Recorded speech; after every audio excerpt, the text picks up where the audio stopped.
Welcome to another segment of Meet the Future presented by Kubota. I'm Scott Van Coonet, and with me as always is Sportsnet NHL Draft expert Sam Cosentino. Sam, earlier we talked about some of the players from the Western Hockey League that you want us to keep an eye on. Now let's head to the Ontario Hockey League. Who are some of the guys in the O that you think might surprise us?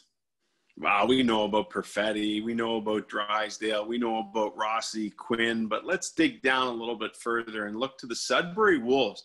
They've got two defensemen I really like there. Jack Thompson is a right shot defenseman, but let's talk a little bit more about Isaac Phillips. Here's a guy at 6'3", 210 pounds, is a really good skater. I like the fact he's got these loose hips, so he pivots really well. He's got great lateral movement to his game. He's able to score a little bit too. 9 goals last year for Sudbury. Really impressive stuff.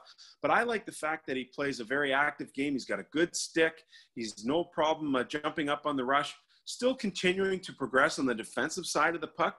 But he's one guy that I watched him this year, and I said, I got to know more about this guy. So I called the general manager, Rob Papineau. I said, give me a little bit more on Phillips. I really appreciate the way he plays. And he said, you know, when he drafted him, he wasn't anywhere near the size he is now. But I think at 6'3", 210, a left shot guy who skates well, he's got a chance to do something good. So looking forward to watching Isaac Phillips of the Sudbury Wolves.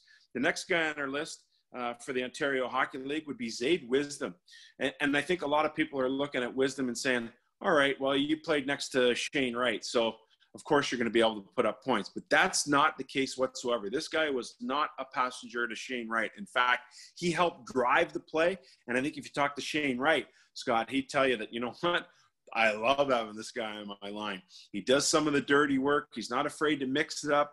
He's got some size to him. So physicality is a big part of his game.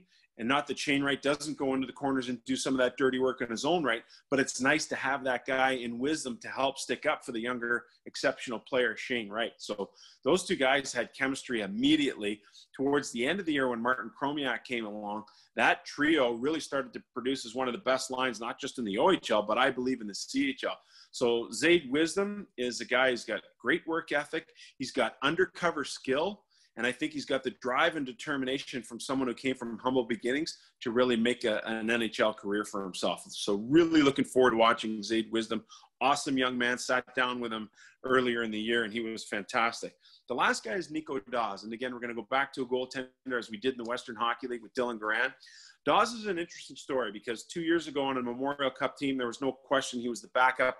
He wasn't going to see any time for that OHL champion Guelph Storm team that was super, super deep. But he went into the offseason saying, you know what, this is pretty cool, man. We want an OHL title. I got to go to the Memorial Cup. But unfortunately, all I got to do was open the gate. So he took it upon himself to really sit back and say, you know what, how am I going to make myself better? Well, he went and lost 25 pounds. He rededicated himself in terms of his nutrition, his off-ice workouts, got himself into unbelievable shape.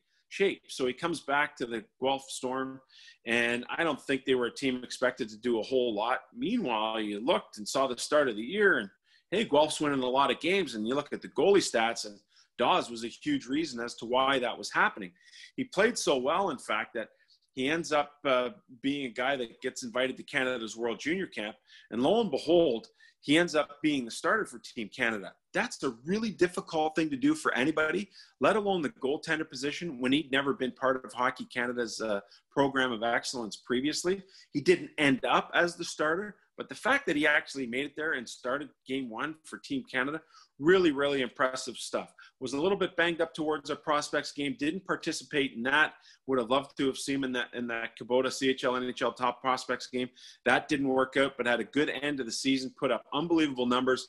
And because of his height at about 6'3", I think he's a guy that many people are going to be looked at as a goaltender of the future for their franchise. It's interesting. A common theme we're seeing with a few of the guys that you've mentioned so far is opportunity.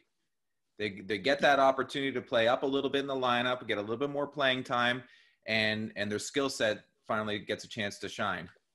Yeah, so you have to have the opportunity, but I think a big part of that is earning the opportunity. And you know what? Nico did that simply by showing up in camp 25 pounds less than he was the year before. I think he was saying to George Burnett, take me seriously. I'm a good goaltender, and I'm going to prove that to you. And I think he did a great job of that this year. Well, thanks again, Sam. We'll check back in with you, and we'll head to Quebec next. Looking forward to it.